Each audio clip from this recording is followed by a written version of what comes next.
Hello, dear fans, friends, and subscribers. Welcome to the daily cricket show, Cricket Happenings. There's not much to really talk about. It's just a preview of the second T20 match, which is coming up tomorrow at Rajkot between New Zealand and India. And we all know that India, as I said, had never won a T20 against New Zealand, which was really surprising after five exchanges. And finally, on the sixth exchange is what India got success. So that was something, a sort of a historic victory, I would say, for India. And not only that, we saw a big record being broken with Rohit Sharma and Shikhar Dhawan setting a new record for India as far as the partnerships are concerned of 158 runs. And India steamrolled New Zealand and got a big victory under the belt to go one zip in this T20 series. The second T20 comes up at Rajkot tomorrow, and I can tell you that it is New Zealand who will be under pressure. India would be definitely relieved that they have got their first win against New Zealand, and besides, they will also be looking forward to close up the T20 series with this, by winning the second T20. And one knows for a fact that New Zealand are the ones who are not going to be sitting down and just watching it. They are going to give their best fit. So let's look at the New Zealand team as to what they could do tomorrow to actually go and probably go and square the T20 series. Now, looking at the squad, the other day we saw that they lost both their openers, Martin Guptill and Colin Munro, very early in the piece. And now that is not what New Zealand would want tomorrow. What they would want is that to Martin Guptill and Colin Munro to fire on all cylinders. You know, Martin Guptill, he likes to hit straight.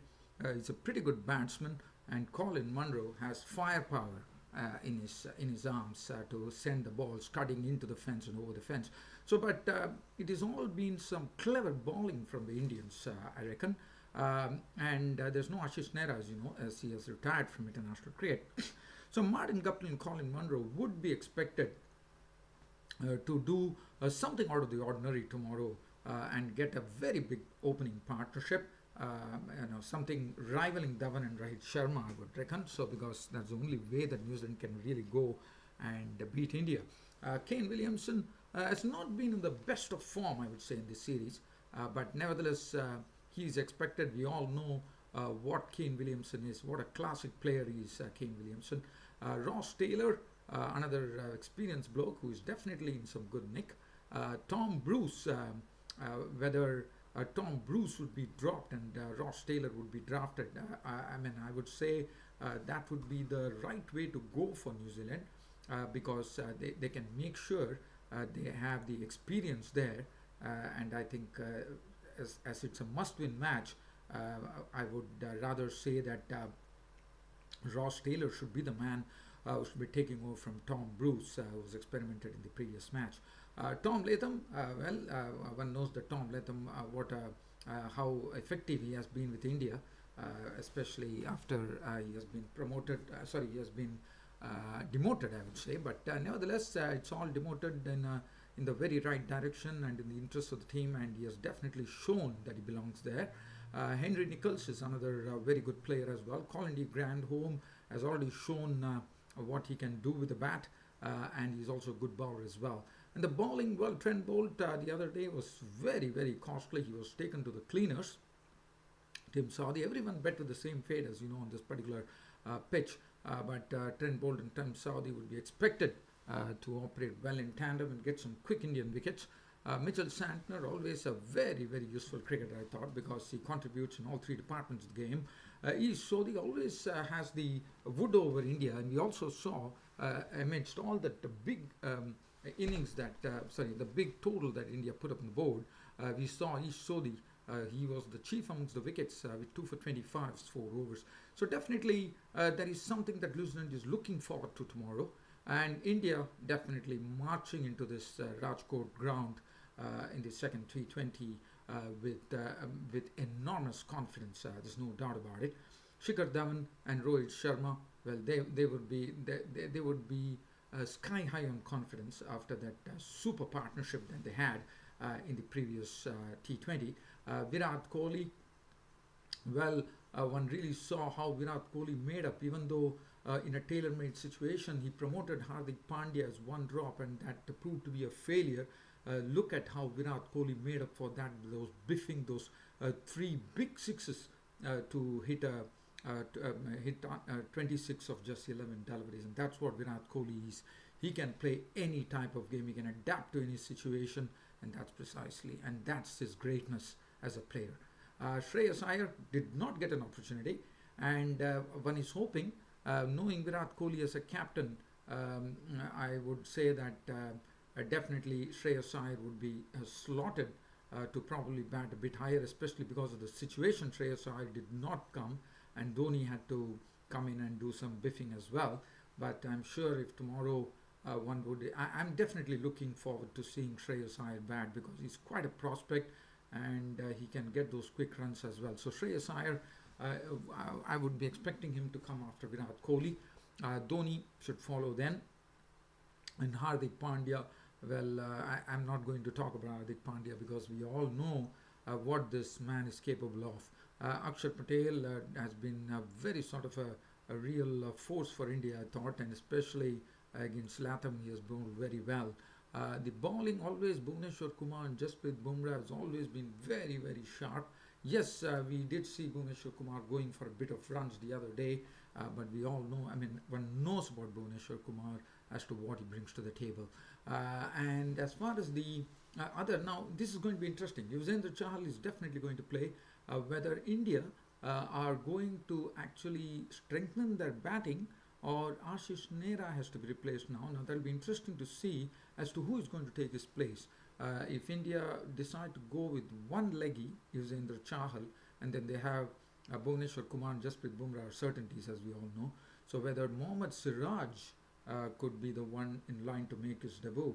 And is that something, I mean, if you look at it, if India has to really clinch it, I mean, if they have to really make sure that they win the T20 series, I would rather say that India might strengthen the batting department and either go for either Manish Pandey or Dinesh Karthik, either of them. Definitely Dinesh Karthik has been looking good, so I reckon Dinesh Karthik might get the nod tomorrow. But let's wait and see whether Mohammad Siraj, if India win this match, then I think it would be a bright idea to give Mohammad Siraj a real trundle. But whether what the Indian think tank decides is going to be final, as we all know.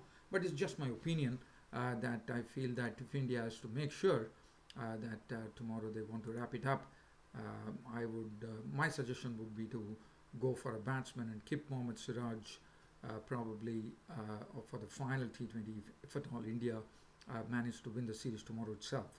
But as I said, it's something which is left. And let's have a look at the pitch conditions as to what is in store as far as pitch is concerned. The pitch, I'm told that there's not much grass left on the pitch, so it definitely says that there could be a lot of runs coming in for the batsmen. So I think, and it's like early winter here in India, and I think it would definitely be something where the bowlers will probably get some nice wind blowing, and I think it could aid the seamers to really get the ball to swing a bit, probably just that bit of swing, I would say, with the breeze might take over. Well, so and that is as far as this preview was concerned, and also looking at some stats here.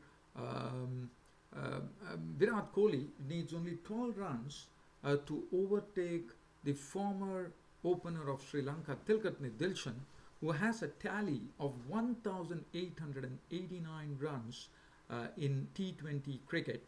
And if Virat Kohli can get 12 runs, he would be surpassing that. And there is only Brendan McCullum who is ahead of Virat Kohli. And Brendan McCullum also, we know that he has also retired from all cricket. And Brendan McCullum is leading the pack in the T20 with 2,140 runs, and then Dilshan follows, and I'm sure tomorrow Virat Kohli would probably be the second scorer, highest total scorer in T20s. And Virat Kohli is just, I would say, is trampling upon records in every format of the game, and such is the greatness of this wonderful player and captain of India, Virat Kohli. Yuzvendra Chahal is also, one probably the other stats I'm seeing here is that right now in this particular year, the West Indies bowler, a real character at that, I would say, Kesrick Williams, who picks out his diary every time. He and Afghanistan's Rashid Khan, the leg spinner, have been the highest wicket takers in T20s this year. And Yuzvendra Chahal, if at all he gets 3 wickets tomorrow, he would become the joint highest wicket taker in T20s in this particular year, in the year 2017. Well, dear fans, as I said, there's not much cricket news to really talk to. Yes, I'll be there with this particular preview. England definitely looking for, I think England are going to be playing their first tour game tomorrow against the Aussies. And so it's going to be a tour game, as you know, just before the test match. It's going to be played at the very, very pacey and bouncy WACA in Perth. And if at all anything comes up, I will be sharing those news as well. Well, dear fan subscribers, it's always a pleasure bringing you this daily cricket show of mine. And you're the ones who really keep me going on this daily cricket show. And thanks to you all. It's about time for me to say good night on this cricket show. Thank you.